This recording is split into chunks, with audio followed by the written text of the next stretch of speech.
مجھے اچھی طرح یاد ہے کہ پاناما کا کیس عدالت میں گیا تو ایک محترم اور دیانتدار جج نے اپنے گھر بلایا۔ جج ہو کر بھی انہوں نے میرے سامنے ہاتھ جوڑے کہ سلیم، خدا کے لیے عدلیہ کو تباہی سے بچانے میں ہماری مدد کرو۔ عرض کیا کہ مائی لارڈ، مجھ جیسا معمولی اخبار نویس اور تقسیم و تذلیل ہونے والا میڈیا عدلیہ کی کیا مدد کر سکتا ہے؟ وہ کہنے لگے کہ میڈیا عدلیہ کی یہ مدد کر سکتا ہے کہ وہ سیاستدانوں پر دباؤ ڈالے کہ وہ سیاسی کیسز وہاں نہ لے جائیں۔ جج صاحب نے امریکی سپریم کورٹ کے جج اسٹیپن بریئر کی کتاب میکنگ اور ڈیموکریسی ورک پڑھنے کا مشورہ دیا اور کہا کہ کس طرح سیاسی کیسز کی سماعت سے عدلیہ متنازع بن جاتا ہے۔ انہوں نے کہا کہ اس کتاب میں اسٹیپن بریئر نے سیاسی معاملات کو عدالتوں میں لانے سے گریز کی نصیحت کرتے ہوئے واضح کیا ہے کہ کس طرح امریکہ جیسے ملک میں بھی سیاسی مقدمات کی سماعت سے عدلیہ کا وقار مجروح ہوتا ہے۔ ان کا کہنا تھا کہ پاکستانی عدلیہ بھی امریکی عدلیہ کے مقابلے میں بہت کمزور ہے اور یہاں کی سیاست ابھی وہاں کی سیاست کے مقابلے میں بہت ناپختہ ہے۔ عدلیہ خالص تکنیکی بنیادوں پر قانون کے مطابق چلے تو پاکستان کا کوئی سیاستدان نہیں بچ سکتا، اور مقبول سیاستدانوں کو نااہل کرے تو عدلیہ حملوں سے محفوظ نہیں رہ سکتا۔ یوں یہ کیل عدلیہ کی کمزوری پر منتج ہوگا۔ جج صاحب کے اس تجزیے سے متاثر ہو کر میں نے سیاسی معاملات کو عدالتوں میں نمٹانے کی مزید شدت کے ساتھ مذمت شروع کر دی۔ خود پاناما کے کیس پر میڈیا میں زیادہ تبصروں سے گریز کیا اور یہ التجا کرتا رہا کہ کیس کے فیصلے تک میڈیا میں اس پر مباحثہ بند کر دیا جائے، لیکن جہاں عمران خان اور نواز شریف جیسوں نے میدان گرم کیے رکھا، وہاں ہم میڈیا نے کسی کی کیا سننی تھی۔ چنانچہ سیاسی کھیل عدالتوں میں زوروں پر رہا اور عدالتوں کے ساتھ ساتھ ہر روز شام کو ٹاک شوز میں بھی عدالتی کارروائی پر تبصروں کی صورت میں عدالتیں لگتی رہیں۔ مسلم لیگ نون نے سراج الحق اور شیخ رشید احمد کو تو خاص توجہ نہیں دی، لیکن جواب میں وہ عمران خان اور جہانگیر ترین کے خلاف سپریم کورٹ چلی گئی۔ ماہرین کہتے ہیں کہ نہ تو پاناما کے کیس کا سپریم کورٹ کی سطح پر سننے کا کوئی جواز تھا اور نہ عمران خان اور جہانگیر ترین کے کیسز کا۔ یہ ٹرائل کورٹس، نیب یا پھر الیکشن کمیشن کے دائرہ اختیار میں آنے والے معاملات تھے، لیکن چونکہ نواز شریف کے پاناما کیس کی سماعت ہو رہی تھی، اس لیے توازن کی خاطر عمران خان اور جہانگیر ترین کے کیسز کو بھی سنا گیا۔ نواز شریف کے کیس میں خلاف توقع آئین کے آرٹیکل 62 اور 63 کا اطلاق کیا گیا، حالانکہ سپریم کورٹ کے جسٹس صاحب اس سے پہلے خود کہہ چکے تھے کہ اگر اس کا اطلاق کیا گیا تو پھر پارلیمنٹ کا کوئی بھی رکن نہیں بچے گا، اور دوسرا اقامہ کی بنیاد پر سزا دی گئی جس کا کسی بھی پٹیشن میں کوئی ذکر نہیں تھا۔ اب اگر نواز شریف والا کلیہ استعمال ہوتا تو عمران خان کا بچنا ناممکن تھا، لیکن عمران خان کے فیصلے میں بے وجوہ اس اصول کا اسی شدت کے ساتھ اطلاق نظر نہیں آتا، لیکن ان کے دستراز جہانگیر خان ترین کے کیس میں وہی طریقہ اپنایا گیا جو نواز شریف کے کیس میں اپنایا گیا تھا۔ چنانچہ جہانگیر ترین بھی اسی انجام سے دوچار ہوئے جس سے میاں نواز شریف ہوئے تھے۔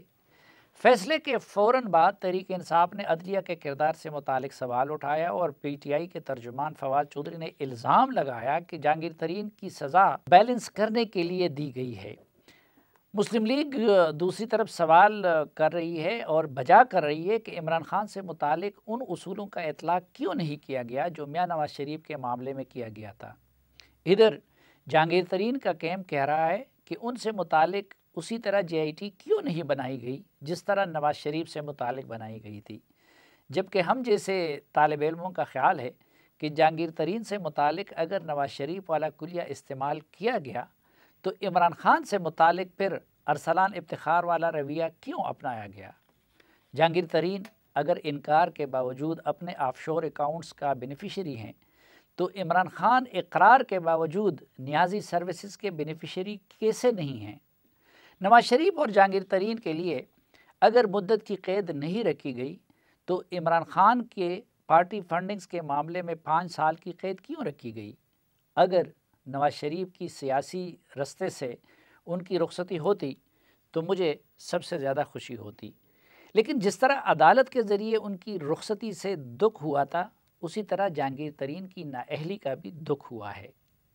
میں ترین صاحب کا شدید ناقد رہا ہوں اور جتنا میں نے ان کے خلاف لکھا شاید ہی کسی اور صحافی نے ان کے خلاف لکھا ہو،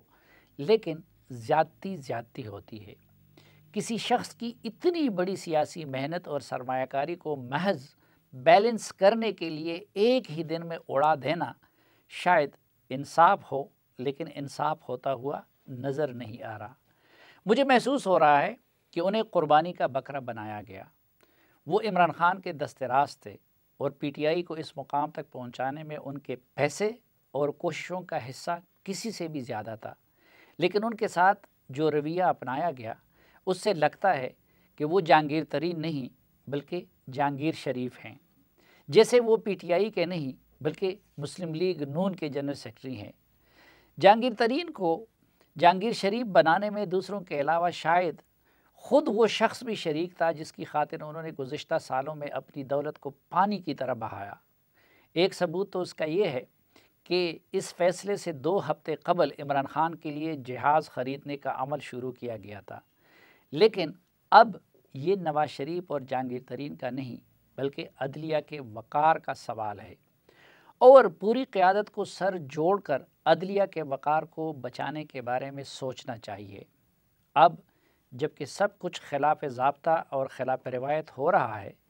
تو بحران سے نکلنے کے لیے ایک خلاف ضابطہ اور غیر روایتی مگر ممکنہ حل یہ ہو سکتا ہے کہ نواز شریف، عمران خان اور جہانگیر ترین کی نااہلی اور اہلیت کے معاملات کی دوبارہ پورا فل کوٹ جائزہ لے۔ ناظرین، جو کچھ آپ نے سنا یہ روزنامہ جنگ میں آج سے 5.5 سال قبل 19 دسمبر 2017 کو عدالت عظمیٰ کا ٹرائل کے زیر عنوان میں نے اپنے کالم میں لکھا تھا۔ تب تو سیاستدان اپنے تنازعات عدالتوں میں لے جانے کے شوقین تھے، لیکن پھر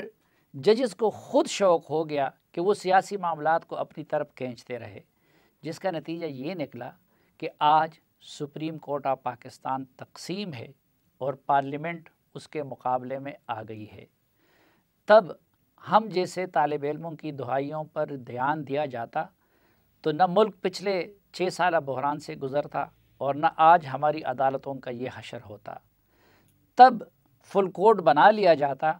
تو آج فل کورٹ کا مطالبہ ہر طرف سے سامنے نہ آتا اور نہ سپریم کورٹ کے جج صاحبان ایک دوسرے کے خلاف فیصلے دے رہے ہوتے۔